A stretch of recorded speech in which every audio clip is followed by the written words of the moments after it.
Russian forces are closing in on Ukraine's capital as sources say officials in the U.S. fear that Kiev could fall to Russia within days. Ukrainian forces successfully pushing the Russians back over the river in the southern port city of Kherson. And that is where CNN's Nick Payton-Walsh is joining us from now. Tell us what you've been seeing, Nick.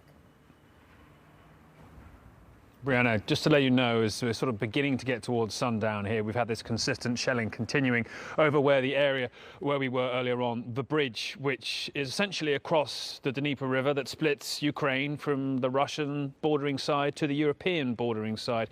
Deeply symbolic, but also here a place of great violence. The most serious fighting in the country, the president of Ukraine said yesterday, and where the Russians seem to have got over the bridge yesterday. Today it was clear when we went to the scene they'd been pushed back.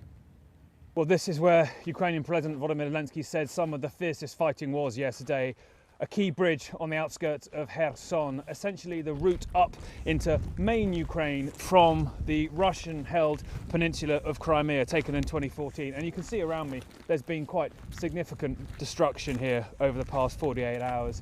That building clearly took a direct hit, presumably from some of the airstrikes we've been hearing. And this town, it's fair to say, is terrified. They turned their lights off last night. We saw hotels plunging themselves into darkness, children asking what's happening, low-flying aircraft coming in, and the distant boom of airstrikes, intermittent small arms fire as well. I was told of dead bodies brought out from here. We've seen two.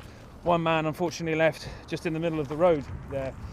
But the damage is pretty significant here, and we keep walking up towards this petrol station.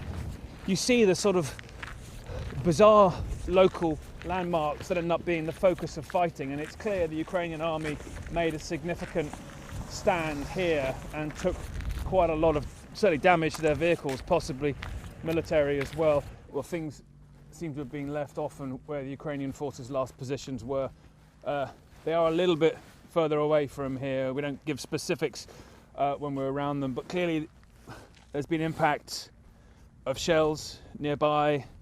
That, I think, is part of a military guy's t-shirt, and still some artillery shells lying on the side here, unused. This petrol station, it seems, has also taken a significant hit. That van's been turned over, and one thing we're mindful of is a gas tank that seems to be slowly burning on that direction. What's extraordinary to see here is how fast civilian life returns back to this area. That's desperation. That's not people thinking it's safe. They're trying to get over to see people they care about, do what they need to do each day. But the contrast with that and the sheer kind of firepower that we're seeing used here, this must surely have been some kind of airstrike. I mean, the impact looks like it may have come from the Ukrainian side. But these tanks disabled, and all around us a sign of quite what Ukraine's government mean by the fighting having been most intense around here. So I'm just going to pause here.